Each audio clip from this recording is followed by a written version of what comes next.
Temporary safety, super lobbyists, and ancient discoveries. Plus this day in history with Operation Northwoods and our Song of the Day by Public Service Broadcasting on Your Morning Monarchy for March 13th, 2017. I am James Evan Pilato from MediaMonarchy.com, bringing you another hour of listener-supported media and starting another full week of independent, non-commercial alternative media. Hey, guess what? We've been online since 9/11/05, and we've been giving you non-commercial media pretty much since then.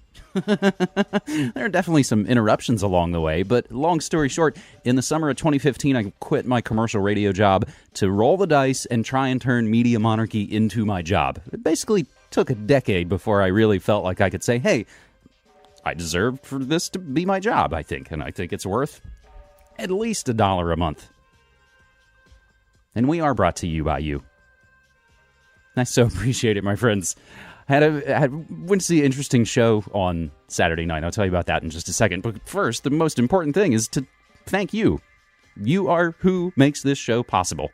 So a huge thanks to all our supporters, all our subscribers, all our donors, and our latest patrons at patreon.com/MediaMonarchy, Angela H., Michael K., and Robert S. Now, the interesting thing, I think I mentioned Robert S. the other day as a new patron on Patreon.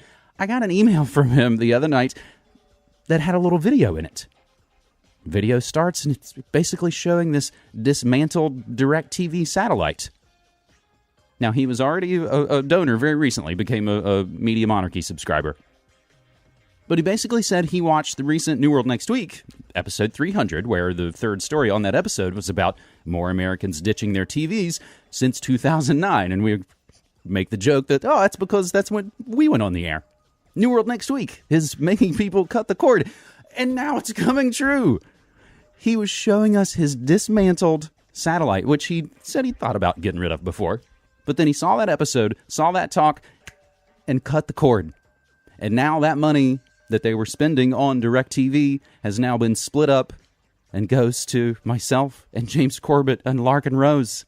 I'm so humbled and blessed and amazed to even be included in any of that company. And that's what we're doing here. That's what's so fantastic.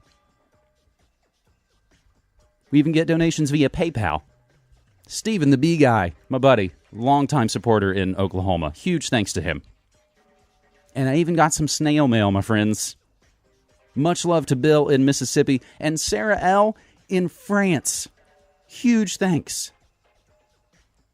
You can find the Bitcoin address, the snail mail address, PayPal, Patreon, all the links, all the stuff at MediaMonarchy.com/support. As I like to say, if you can give a little, I can give a lot. Last week was essentially the full run of Media Monarchy. You got 10 plus hours of media.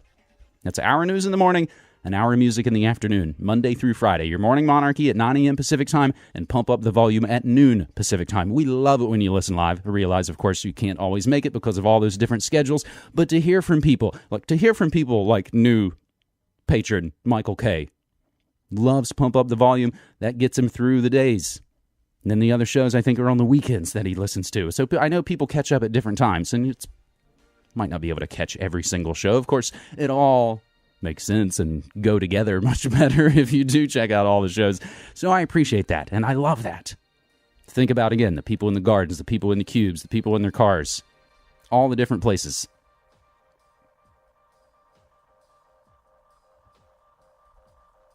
So I went to go see a really cool show Saturday night called Tesla City Stories. And it's basically a local troupe that does sort of new school old-time radio on stage with the sound effects and the applause sign and 40s costumes. So cool. Basically doing new, original, old-time radio style. So new plays, new things that they've written, new fake advertising, of course, that interrupts the old-time radio. I went by myself because, as some of you already know, Cassie had to go back to New Mexico. She left Saturday morning. So shit's kind of rough. But I appreciate your support, just like I've been appreciating your support this last rough month or so.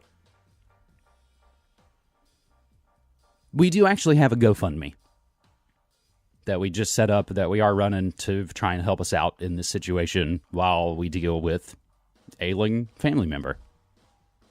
I'm not going to mention what it is here. I know it's difficult. I don't want to confuse things. I also don't want to be off-putting. Geez, dude, how many things are you e-begging for? I can hear it said, as I've heard it said before. If you're able, if you're interested, hit me up and I'll give you the address of the GoFundMe. So we all need help. So I basically get back from the show Saturday night that I went to by myself, and then I get home and it's tough being a single cat dad, you guys. But I get home and what do I see? New patrons, new messages, new emails. It's like Saturday night after 11. Huge thanks. It was so awesome. That's what, again, the more I've been myself on these shows, and again, that's, not to say, I wasn't me before, or I was faking it in the Audis doing Media Monarchy. That's not true at all. But as I've been just more straight up me, real, and I can only be me, it's gotten so much better. It's gotten so much better because when you're real, you're going to attract similarly real and similarly interested people. So that's what's been so great about this. And I think that's a good, it's a good way to show that that's how we probably need to be in lots of other avenues in our life. So that's all I'll say about that right now. Again, I appreciate your support. Each day of the morning show, we tend to focus in on a different area. Friday is the entertainment industrial complex, and I think last Friday's show was pretty cool. Thursdays is strange, conspiratorial, chaotic, occult news. Wednesday is food, health, and environment news. Tuesday's tech, but Monday is world news, and we call it geopolitics. And we've got all the hashtags that we sort of separate our subjects, and that's really just for me to keep things sorted out and figure out which I want to cover on what days. And we appreciate, again, we're not only crowd-funded, but we are also crowd-sourced. So huge thanks to everybody who submits those stories using hashtag geopolitics. We spell it with a K, so we can kind of own that hashtag. Frank's scratching up stuff. So we're going to dive into it, and of course, as we always do, taking a glance at the breaking lamestream news. Representative Steve King doubled down on Monday on comments he made over the weekend in which he appeared to criticize foreigners and immigrants. Yeah, it was the style at the time. Now, this story, and I don't even really want to get into it too much, a new Ferguson video casting doubt on robbery sparks protests. Now, this all comes from a documentary that was running at South by Southwest, which we're also going to talk about in just a few moments. So there's new video that shows Michael Brown apparently doing a drug deal with guys that worked at the store earlier in the day or later in the previous night. So when he comes back and gets in the altercation, he wasn't robbing the store of the cigarellos. He was just trying to get back the cigarellos he made in the drug deal with the guys earlier in the morning. So when he came in the afternoon, the manager didn't know that his employees were doing drug deals. And when this giant guy comes in and gets the cigarillos, which were part of his exchange for weed, apparently, that's what happened. So, robbery is in quotes now on the BBC News as they're talking about this. These stories, again, have always been fraught with problems. And it's interesting to see why or how they become the most focused on stories, when we should probably be talking about Eric Garner in New York. Those kind of situations. And again, this is Troll America, my friends. Divide and conquer. I feel like I was talking about it very early on. And everything we've seen in the last couple of years has been all about fighting and bickering. Gamergate. What color that dress is. From the most mundane to things that are actually important to all of our lives. It's just arguments. It's all just fights. It's all just divide and conquer. And you can see the anger building up in everybody as we've, of course, been talking about this since, of course, the day everything changed with the shocking conclusion of America's Next Top President last fall. Scottish leader seeks new vote on independence. It will be Scotland's choice. And the Washington Compost. Just comical lines. Remember, democracy dies in darkness, except when their editorial heads sneak away to Bilderberg the first week of June coming up in Chantilly, Virginia. Their headline, yes, Kellyanne Conway suggested Trump Tower could have been monitored through TVs and microwaves. Oh my God, that's so ridiculous, right? Let's go back to 2012, March 15th. Oh, it's almost the anniversary. Spencer Ackerman writing for Wired. CIA chief will spy on you through your dishwasher. More and more personal household devices are connecting to the internet, from your television to your car navigation systems to your light switches. CIA Director David Petraeus cannot wait to spy on you through them. Petraeus mused about the emergence of Internet of Things, wired devices, at a summit for In-Q-Tel, the CIA's venture capital firm. Transformational is an overused word, but I do believe it properly applies to these technologies, particularly to their effect on clandestine tradecraft. These things all exist. These things have all been tested. Don't you think that when they're selling it as garbage household devices to idiots who couldn't program VCRs, that they've probably worked out the kinks on the military side? But no, you're just a crazy conspiracy theorist. And this is, again, these are our major news sources who act as the ultimate arbiters of truth. But they never give you the context. They never give you the story. Cut that cord, too.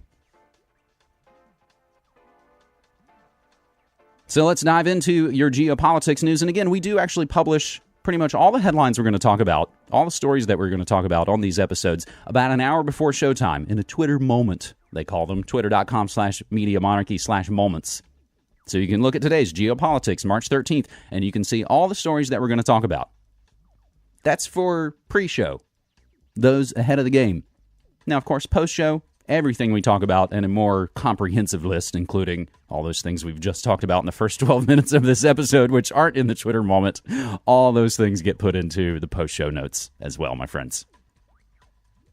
The U.S. Transportation Security Administration has declined to say exactly where and how employees will be touching air travelers as part of the more invasive physical pat-down procedure it recently ordered. But the agency does expect some passengers to consider the examination unusual. In fact, the TSA decided to inform local police in case anyone calls to report an abnormal federal frisking, according to a memo from an airport trade association obtained by Bloomberg News, where we're grabbing this piece from. The physical search for those selected to have one is what the agency described as a more comprehensive screening, replacing 5 separate kinds of pat-downs it previously used. The decision to alert local law enforcement and airport police raises a question of just how intimate the agency's employees may get. On its website, the TSA says employees use the back of the hands for pat-downs over sensitive areas of the body. In limited cases, additional screening involving a sensitive area pat-down with the front of the hand may be needed to determine that a threat does not exist, because you are guilty until proven innocent, Grandma. Dump out your water and take off your shoes, you fucking slave. We've talked about this before. I despise flying with the intensity of 1,000 suns. It is the training ground for police state America. And it wasn't that way pre-9/11. I unfortunately have no experience pre-9/11 flying. I only have a post-9/11 experience of flying. God, I mean, even when you watch it on movies and sitcoms and shows, even that representation just shows it's like, everybody can hang out. You could be with your family or your friends or whatever, even at the gate as they're about to fly away. So yes, very, very, very early Saturday morning, Cassie and I were at the airport. The most favored airport in America, 4 years running. That's a giant prize you would love to claim. We're the best of the shittiest things around. They've even put up new giant wall barriers that make it difficult to even see your family as they're going through security, so you can cry and wave goodbye. No, sorry, we've put up a big, giant fucking wall, which, again, that's as was the style at the time. Ah, see, Swagger Prince knows they do have this special carpet. It's all about the silly carpet. I won't get into that, but I'm not joking. Taking pictures of your feet on the carpet at the Portland International Airport is a thing.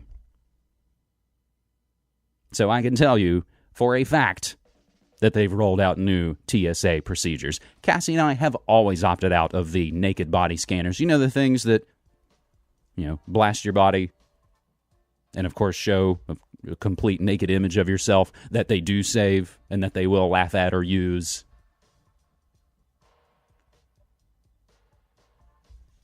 I can tell you for a fact, quote, the pat-down does have an extra step. They asked me to put one foot forward and they slide a hand through my middle. It did faze me. I asked her about the new pat-down. She said, we go across and down instead of over. So that's what Cassie said when she texted me and she'd made it through the other side of the procedure. I mean, a lot of this, if this weren't, we weren't more in emergency situations here of dealing with family health. In the previous years when we would go down to New Mexico anymore, we rent a car and drive and do it ourselves. Yes, it takes a little bit longer than flying, but it's so much more fun. You're so much more in control. And you're on what is, at least for a little while longer, the free, big, open American highways. And is this another situation again where how much of this will people put up with? I've said it before, I'll say it again. As the Manic Street Preachers once said, if you tolerate this, your children will be next. Back now with some big changes when you go through security at the airport. Those pat-downs expected to be more rigorous starting next week. Here's ABC's Gloria Riviera. Tonight, a new plan to combat potential TSA security failures at airports nationwide, targeting many travelers' least favorite part of flying, the pat-down. Up until now, TSA officers made risk-based assessments for each passenger, choosing one of 5 pat-down methods accordingly. Now, a single standardized method will be used universally. Long-standing policy includes the head, neck, arms, torso, legs, and feet, and sensitive areas such as the breast, groin, and the buttocks, requiring sufficient pressure to ensure detection. Currently, flyers can opt for a pat-down instead of the screening machine, or be subject to one if TSA detects a red flag. If you're an average traveler, like most of us, we know we're not guilty of carrying anything, but they don't know that. The new policy comes 2 years after a damaging report that found major security lapses across the country. Weapons and other hazardous materials made it past screening in 95% of tests conducted. TSA says this is not expected to increase time at security and will only enhance safety measures. Tom? Gloria Riviera for us tonight. Gloria, thank you. My name's James, and again, this is how tyranny happens. This is where fascism comes from. Now, that's a really popular name that people like to throw around. But that's where we are now. I seem to recall even a little bit of chat about, hey, what about airports deciding they don't want to use the TSA? Seems like that talk's all kind of disappeared, hasn't it? Now, when we get to this day in history, as we've noted, we are going to probably, unfortunately, see the renaissance of left-wing fascist terrorism, a la Weather Underground, and again, the fake progressive activists from Chicagoland and beyond. We're also essentially bracing ourselves for whatever kind of massive false flag terror event that will be used as another catalyzing catastrophic event during Troll America time. Now, I talked about this next story a little bit on Friday, just as everything was kind of kicking off. And essentially, the entire world of pop culture descends on Austin, Texas for the last couple of weeks for a festival called South by Southwest. Now, as you may or may not know, I've been intimately connected to the independent music scene for quite some time, and college radio and all of that, for like 20 years, 22 years. South by Southwest used to be about music. Then it gets a little bigger. Oh, film. Oh, then it gets, techno. Oh, now it's a big, gigantic thing. Of course, even Barry Soetoro was there last year. No, I'm sorry. I'm mixing it up. They did South by South Lawn. showing, of course, how culturally important and influential now a gigantic pylon has become. So I'll give you the setup and a little bit of a recap of what we talked about on Friday concerning the upcoming, now underway, South by Southwest festival going on in Austin, Texas. Several musicians have decided to pull out of this year's South by Southwest festival over a clause in the event's contract for its artists. The clause appears to threaten international artists with deportation if they break festival rules. The controversy started when the founder of Brooklyn-based rock group Told Slant tweeted a screenshot of the clause in question. The portion of the contract says international bands caught playing gigs that aren't part of the official festival schedule could face immediate deportation, revoked passport, and denied entry by U.S. Customs Border Patrol at U.S. ports of entry. New Jersey's Don Giovanni Records also decided to put the kibosh on its official showcase after Told Slant bowed out. South by Southwest's managing director originally claimed the screenshot of the contract had been altered. He later clarified that Told Slant's decision to ditch the festival was a misunderstanding of the event's policies. He told the Austin Chronicle the festival has had those stipulations in place for years now, but had never had to use them. They're meant to stop artists from doing, quote, really egregious things, like starting a fight or ignoring the festival's pyrotechnic rules. But he also acknowledged the clause has taken on a new meaning since the Trump administration introduced its controversial immigration policies and travel ban. South by Southwest says it opposes the travel ban and is working to help any international acts that have issues at U.S. ports of entry during the festival.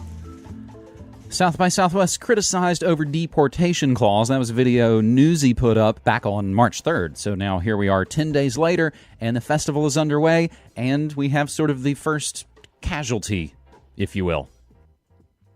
Italian rock band Soviet was scheduled to perform at South by Southwest, but according to a statement from the band posted on Facebook, they were forced to cancel their festival showcases and a few other promotional appearances when they were denied entry to the U.S. and detained on Wednesday, and they were deported Thursday.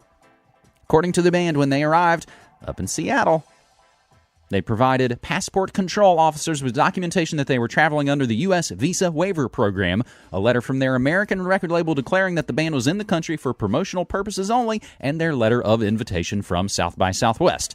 The three band members said they were detained and individually interrogated by customs agents. During this time, they say they were able to put the agents in touch with the American owner of their record label, who pleaded their case, but after 4 hours of interrogation, the customs agents decided to send them back to Italy. They declared us illegal immigrants, even if our intention was by no means to look for work in the United States nor never go back to Italy. A key detail in Soviet statement posted to Facebook appears to be the following, quote, "The point is that the control agents who did a quick check on the concerts we informed them of noticed that 2 of the venues were asking for entry fees. And this was enough to convince them that we needed work visas instead of the waiver deal." The idea is that this is a festival, and you've already paid to go to the festival, and you get a little wristband. That gets you entry into any of the shows, given, of course, that there's space. Now, I can already glance at the chat and see I fucking hate festivals. South by Southwest, the famous military intelligence convention. Those 2 venues that they were going to play, as it happens, were not in Austin, nor part of the band's South by Southwest agenda. In addition to the Seattle KEXP radio promotional performance mentioned in the Facebook statement, Soviet had also booked 3 other shows en route to Austin, another in Seattle, and 2 in Southern California. This is going to be another situation where the only thing that's going to stop this, much like we were just talking about a few minutes ago with the TSA, is for people to stop putting up with it. And this could be this could be the nail in the coffin of South by Southwest. If you essentially had any non-American band say, yeah, fuck that. We're not going. It's not worth it. I mean, it's already a gigantic pain in the ass for bands to come down, even from Canada. You know, my favorite band, Sloan. They do tour the States, and every time I talk to them, every time I talk to their tour manager, they're always like, yeah, it's basically we break even, hopefully. You are listening to The Morning Monarchy for Monday, March 13th, 2017. I'm James Evan Pilato for MediaMonarchy.com. Time is flying by, as of course, give a little longer intro than I usually do, but again, these are the realities that we have to talk about. We are living Oh, quite the curse blessing, my friend. May you live in interesting times. Holy moly. Shia LaBeouf's anti-Trump He Will Not Divide Us live stream keeps getting crashed by trolls. Originally set up in New York City, it got shut down after Shia was arrested for assaulting a troll. And you can even see his face go, oh shit, I hit that guy. So he moved the live stream protest to Albuquerque, New Mexico. That's where Cassie is right now. But that was also shut down after trolls vandalized that live stream camera. Spray paint. Fed up and tired of trolls ruining everything, Shia moved the live stream to an undisclosed location. The flag was the only thing on the camera in order to not reveal the live stream's location. Undeterred, trolls on 4chan started studying planes flying over the flag and took note of the flight times. They also studied the sun and star patterns behind the flag. Then a picture of Shia in a Tennessee diner appeared on Twitter, so trolls focused on that area. Next, they had a local 4chaner drive around the suspect location while honking his car horn. A combination of all these clues led a 4chaner to the flag's location. And in the middle of the night, the greatest game of Capture the Flag came to an end. They stole Shia's He Will Not Divide Us flag and replaced it with a fucking Trump hat. Your move, Shia LaBeouf.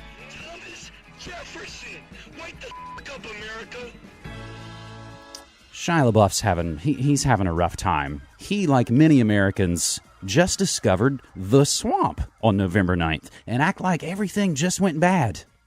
They never cared, never gave any attention to the 5 wars Barry Soetoro added to Bush. He only had 2. And I've been talking about it before. I even noticed it walking to the Tesla City radio show the other night. In my neighborhood, I've talked about this a lot. Whoever is selling those yard signs, not only the Black Lives Matter signs, but the diversity signs that essentially say something like, he will not divide us. So let's all fight and argue about stuff. Again, this is even in the language of what the Trump protests are. They love Trump's hate. He will not divide us. There's nothing about bringing people together. Again, this is the exact same thing as rock against Bush. Fuck that guy. I have no idea what I want to work for, but I hate you. I really notice in my neighborhood, and I essentially live in the crappy outer part of a really nice, rich neighborhood, luckily.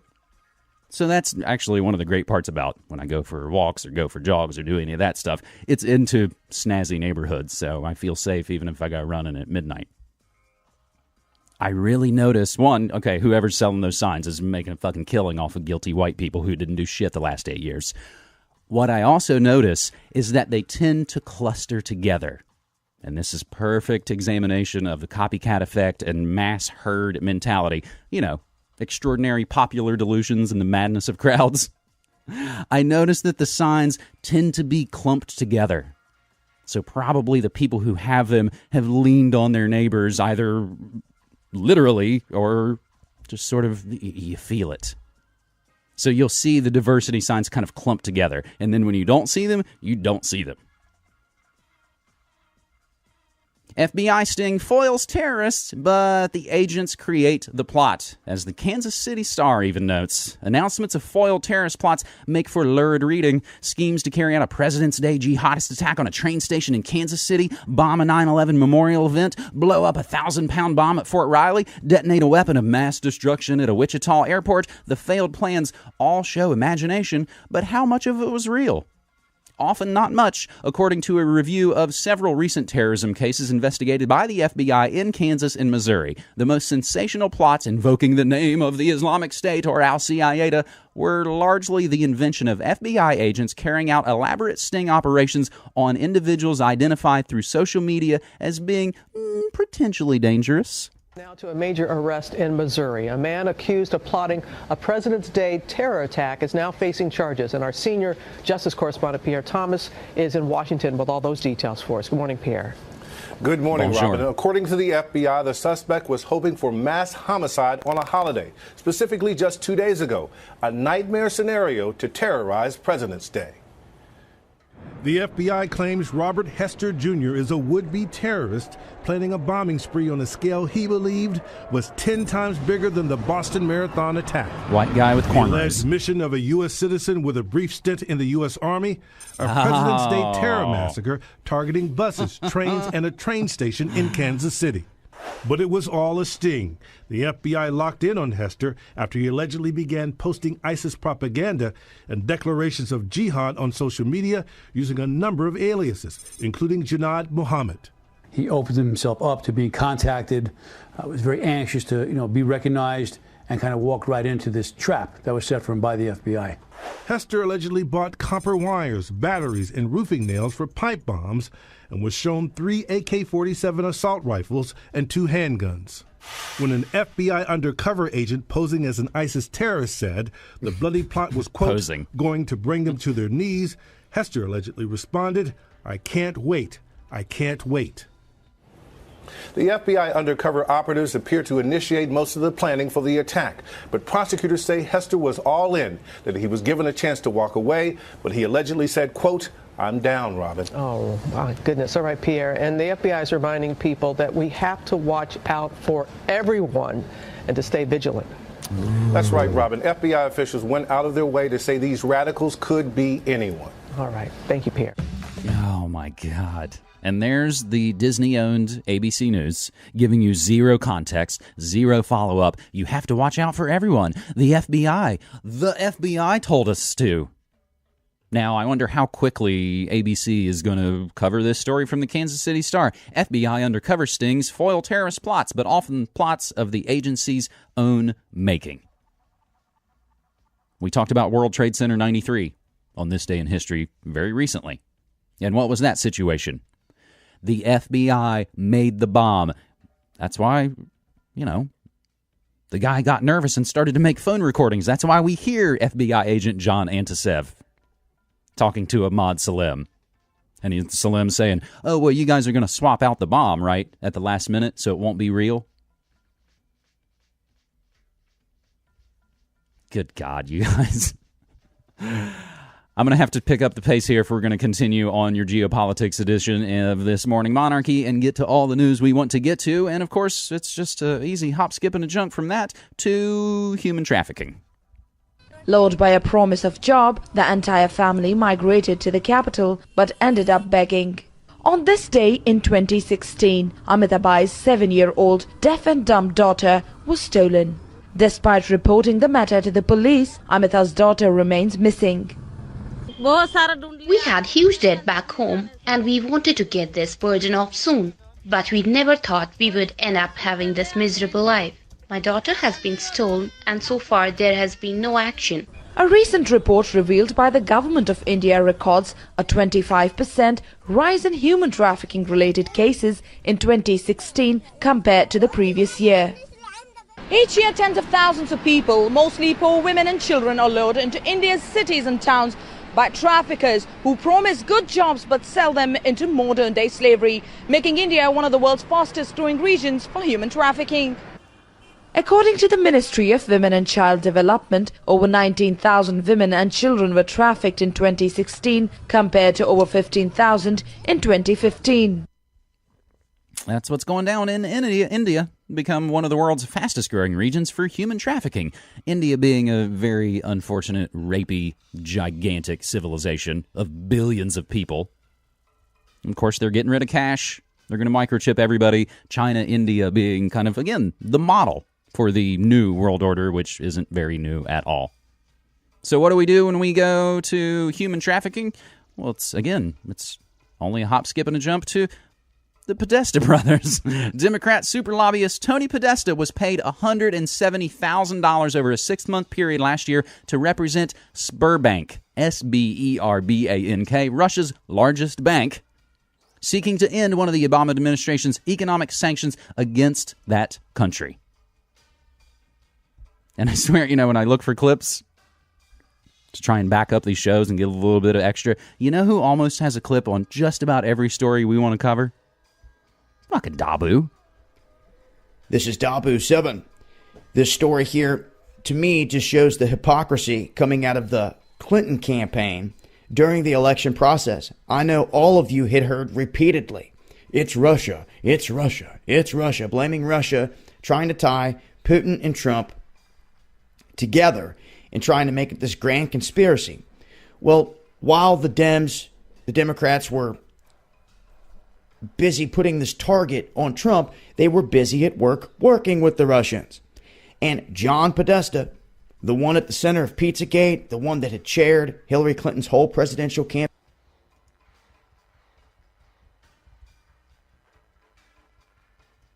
his brother Tony is the one that was hired as a consultant to Russia's largest bank.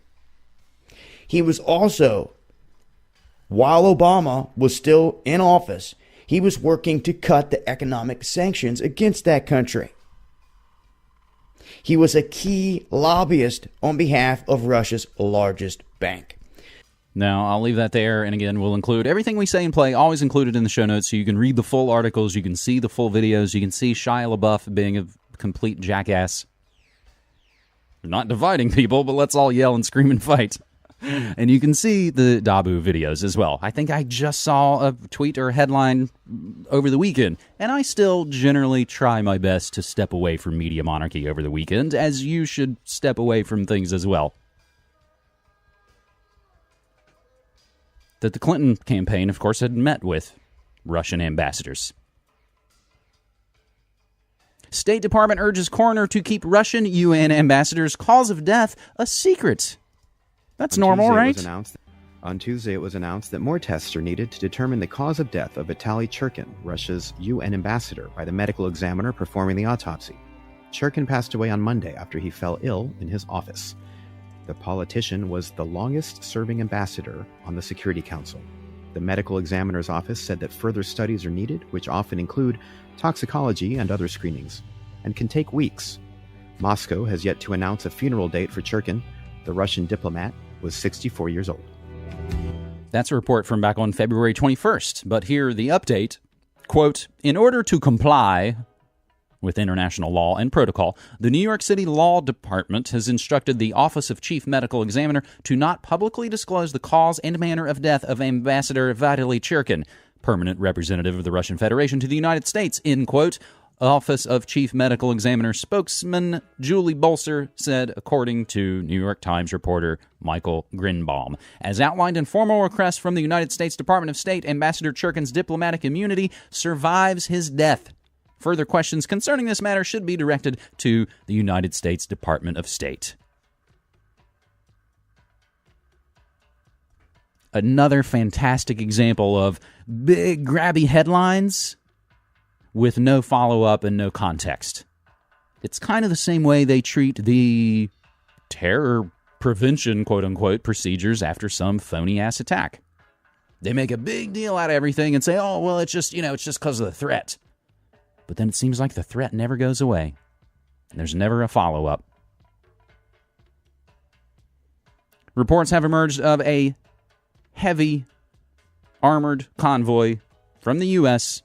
heading through northern Syria, headed towards a forward position near the flashpoint city of Manbij, Manbij, near the ISIS stronghold of Raqqa. Not surprisingly, this news, which would normally be strewn all across headlines and TV news leaderboards, has been completely blacked out by the U.S. media, aside from some website mentions. Naturally, Americans have to go to RT, Russia Today, to get news about what the U.S. military is doing in far-flung locations. Syria's President Bashar al-Assad responded to America's growing military presence. He called the deployment of additional U.S. troops to Syria an invasion.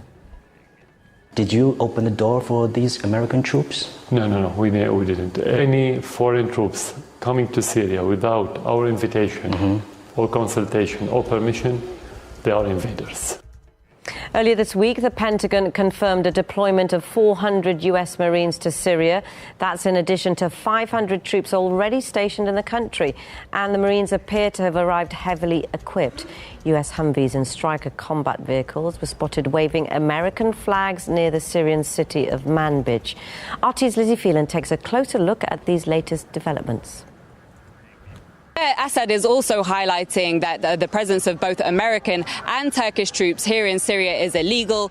They're here, of course, without the authorization of the Syrian government. And just yesterday, the Syrian government called on the United Nations Security Council to force Turkey to withdraw its troops from Syrian soil. But Assad's comments have also come in the wake of a rapid escalation in America's presence here. Earlier this week, the United States announced that it has sent 400 extra troops, ground troops, conventional forces to Syria, Marines that are armed with heavy artillery. Now, the Americans initially said that they're doing this in order to speed up the fight for Raqqa, ISIS's de facto capital. Now, up until this latest deployment, America's involvement in Syria has officially been limited to the skies and on the ground special ops, advising and assisting local allies, as well as some raids against ISIS militants. Assad also commented on those raids, saying they're also illegal, having been done without coordinating with the Syrian government. He added that up until now, there's been zero link on a formal level between Washington and Damascus.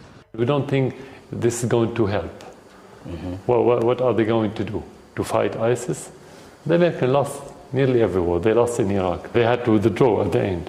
They didn't succeed anywhere they sent troops. They only create mess. They are very good in creating problems and destroying, but they are very bad in finding solutions. Middle East expert Catherine Shackdown believes the Syrian president has every right to call Washington's move an invasion. It's a violation of international law. It's very simple. I mean, whenever a country actually infringe on another's, national sovereignty and territorial sovereignty, then you have a problem.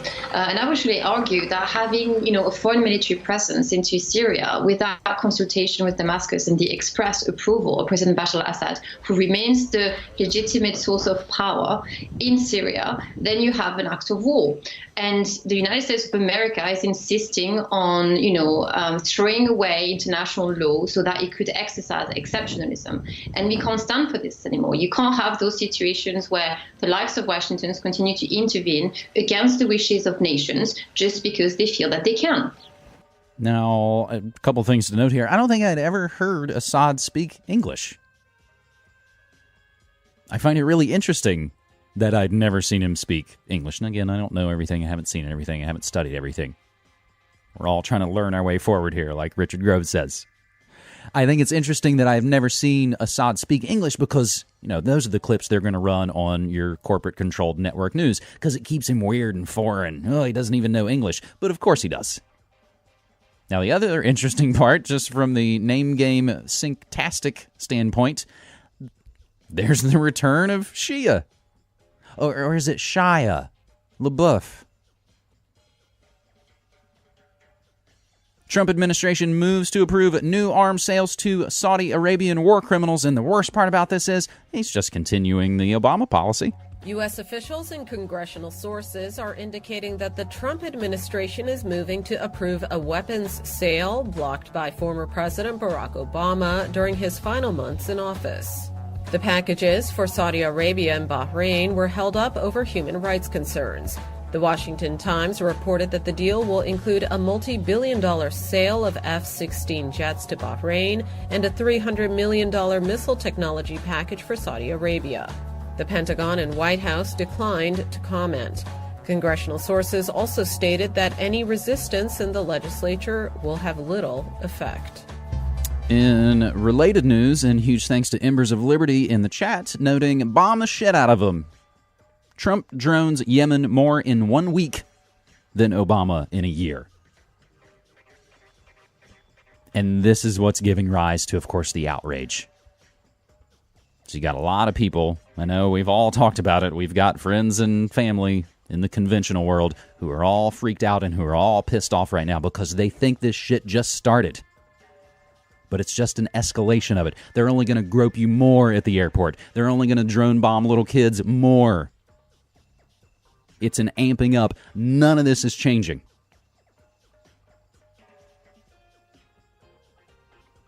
Now, our last couple of bits here, actually something I maybe would have put on the Thursday episode. as there are a lot of amazing things being discovered. Archaeologists uncover ancient Egyptian temple to discover dozens of lion-headed war goddesses warding off evil, allegedly. Archaeologists have discovered 66 statues of an Egyptian war goddess believed to have been warding off evil from Amenhotep III's temple. Amenhotep III's reign, believed to have been between 1386 and 1349 BC, is regarded as the peak of Egypt's prosperity, power, and splendor. German scientists were surprised to discover the statues of goddess Sekhmet, Sekhmet, along with, during a restoration project in Luxor, the city of the ancient city of Thebes. They discovered the statues while hunting for a temple wall separating two sites. Now, this tweet from Ancient History actually has a twofer. There were two great archaeological finds in Egypt this past week. Archaeologists from Egypt and Germany have discovered the remains of an ancient Egyptian statue they believe could depict one of history's most famous rulers. The likeness of what may be Pharaoh Ramses II was found submerged in groundwater in a working-class neighborhood of Cairo. Archaeologists in Egypt have made what's described as one of the most important ever discoveries. A joint Egyptian-German team have found parts of two statues, one of which is thought depicts Ramses the Great, the pharaoh who was the most powerful and celebrated ruler of ancient Egypt more than 3,000 years ago. The head of the statue, which was submerged in groundwater at the site of the king's temple, was excavated. Experts will attempt to extract the remaining pieces of both statues before restoring them. These are the really interesting things that are happening right now. It is an amazing, exciting time to be alive.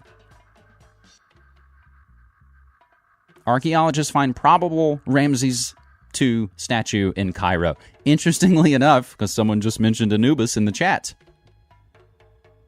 that Tesla City Story show that I went to Saturday night, new versions of old-time radio, the first part of the show was kind of a comedy thing with an aspiring singer who can't actually sing very well. And then the second part was kind of a shadow-like story called The Wraith, who had been given special powers by Anubis.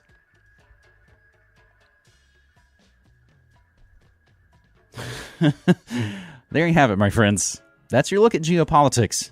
A very strange and kind of scary look at geopolitics. And again, I don't do these kind of shows to make you freak out about things and scare you and yell and scream and bullhorn and then try and sell you stuff. We're done with all that. We all turned off that kind of media about a decade ago. But we have to talk about these stories. It's the only way we're going to make better decisions going forward. So again, all those headlines were put together ahead of time in the Twitter moments. And of course, everything will be included at the end of this show. Hey, huge thanks to our buddy Keith.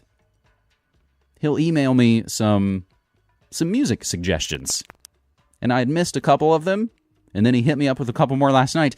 He's, so far, Courage Sower, you've got 3 of our 5 songs of the day this week that you've emailed me. We've got amazing new music coming up this week from Father John Misty and also the new Pornographers. This morning, we're going to go out with brand new music from a band we haven't heard from since I included them on my Best of 2015 mixtape. They're called Public Service Broadcasting. They are beautiful, and they are back with brand new music that features vocals for the first time, and they got Tracy Ann Campbell of the Scottish band Camera Obscura. So we're going to listen to Progress as our song of the day in just a few minutes. Of course, first, my friends, this day in history. Oh, yeah, that was another thing that they did in the Tesla City Stories the other night. It says, though, we're in the 40s and we're watching old, radio plays. You know what they did in the middle during the intermission? Where they had a band play, and they also even did a little display of kind of how they make the sound effects on the stage. You know what else they did? This day in history, May 11th, 1944, but it was a Saturday, so of course I didn't know those day in history notes because I hadn't talked about them on the show. I was able to lean over to a friend that I did run into there and go, yesterday was Bix Beiderbecke's birthday, I do know that. Past is prologue. I think it really gives us the look of what's going on. And again, as we often say, corporate media gives you no context. It's just fear-mongering, and then you're rewarded with, here's some cars and here's some chemical food as your reward. If you play along, tune in, drop out, sit down, shut up, you might get a new toy. The context is king. On this day in history, March 13th, 1933, banks in the U.S. begin to reopen after President Franklin Delano Roosevelt had mandated a bank holiday. And yes, the plans have been around for a long, long time. March 13th, 1962, Lyman Lemnitzer, chairman of the Joint Chiefs of Staff, delivers a proposal called Operation Northwoods regarding performing terrorist attacks upon Guantanamo Bay Naval Base to the Secretary of Defense, Robert McNamara. The proposal is scrapped, and President John F. Kennedy removes Lemnitzer from his position. And we only found out about this a few years ago. Let's listen to one of the guys who helped kind of break this story and bring it out, just as he has in the Puzzle Palace in many other ways. James Bamford on Operation Northwoods.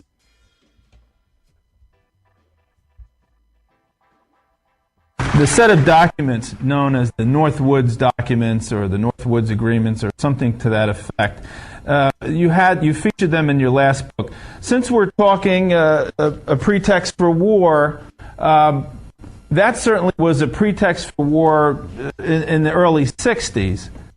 Can we speak about that for a moment?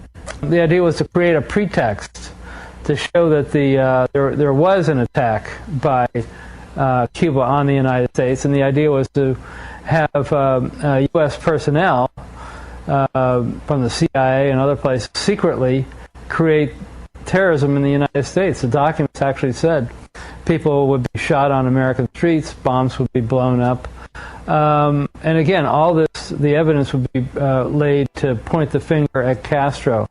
One other idea was they were going to they had a very complex plan where they were going to take an aircraft and load it with CIA people that look like college students, fly it over to have it take off from an airport in Miami with a lot of publicity, and then it would quickly, after it got into the air, land at a secret CIA base. At that same time, an identical plane would take off from that CIA base, except this plane would be empty. And it would be remotely piloted from the ground. It was a drone plane that would be very similar to the passenger plane that had just taken off. And once the plane was over Cuba, there was going to be a tape recorder that would have played a distress call into a microphone saying help we're being shot at. And a few minutes later, once the plane was over the Caribbean Sea, after it passed over Cuba, it would have somebody would have pressed a button on the ground, blowing up the plane, and they would have blamed Cuba for killing a plane load of American college students. At another point, they had this idea where they were going to actually John Glenn was going to go into his first space mission around that same time, and part of the plan was that if Glenn's rocket accidentally blew up on liftoff, they were going to plant evidence making it look like that it was Cuban sabotage that blew it up. These were all outrageous plans. They made their way all the way up to Secretary of Defense McNamara. Actually, the plans were all signed by all members of the Joint Chiefs of Staff, and then they went up to McNamara, and McNamara rejected the plan, and that was the end of it. So it never got put into effect, but the fact that you can get all the members of the Joint Chiefs of Staff, the senior military officials in the U.S. government, signing off on a plan that outrageous is extraordinary to me. Now, I think it's also worth noting that that's 55 years ago today that Lemnitzer delivered Operation Northwoods. Don't you perhaps maybe entertain the notion that things have progressed, so to speak, since then? Continuing this day in history, March 13th, 1979, the New Jewel movement ousts Prime Minister Eric Gary in a nearly bloodless coup in Grenada. Now, the interesting part to this is that this New Jewel movement was headed by a guy named Maurice Bishop.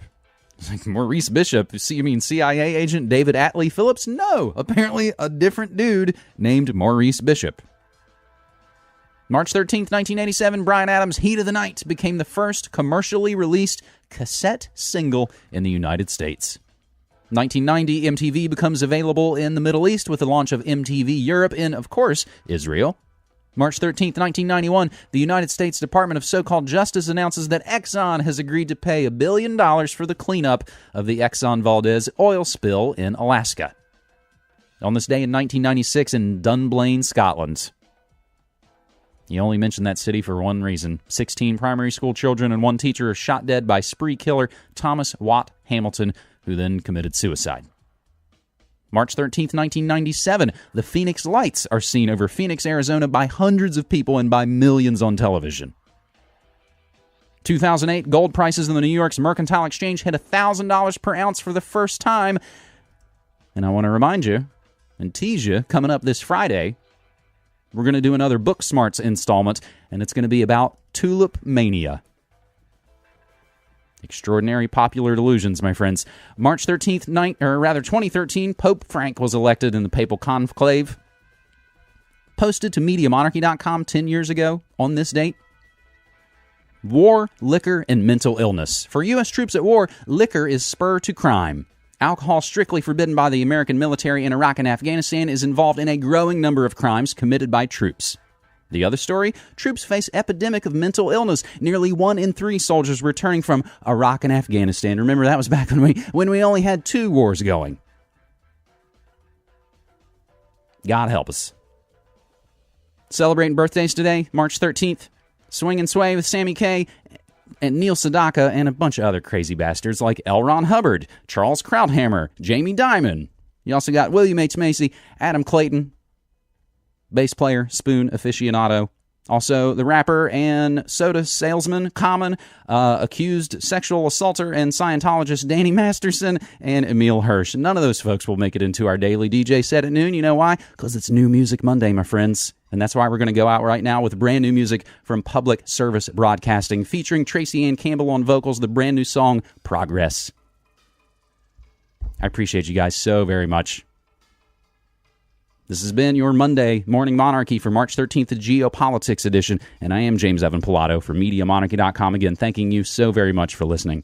And reminding you, as always, my friends, don't hate the media, become the media. Take care.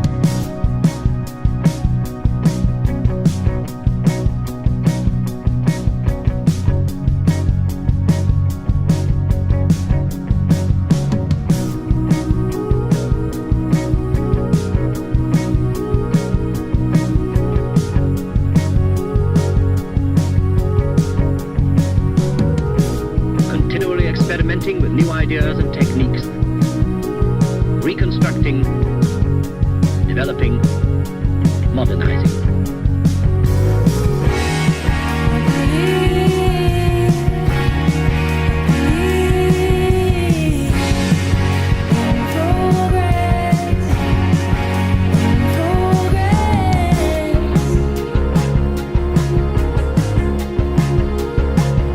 Machines will do the heavy work. Men will supervise the machines. You owe much to these machines. Horsepower, not manpower. Brains, not brawn.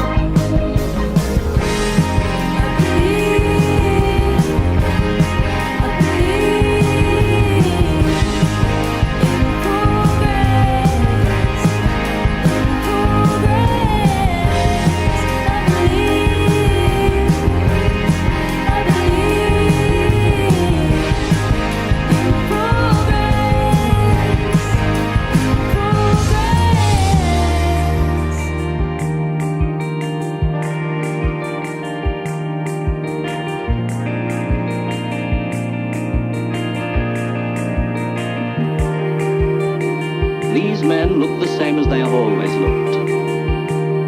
They talk as they have always talked. But before your eyes they are changing.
listening to Media Monarchy with James Evan Pilato.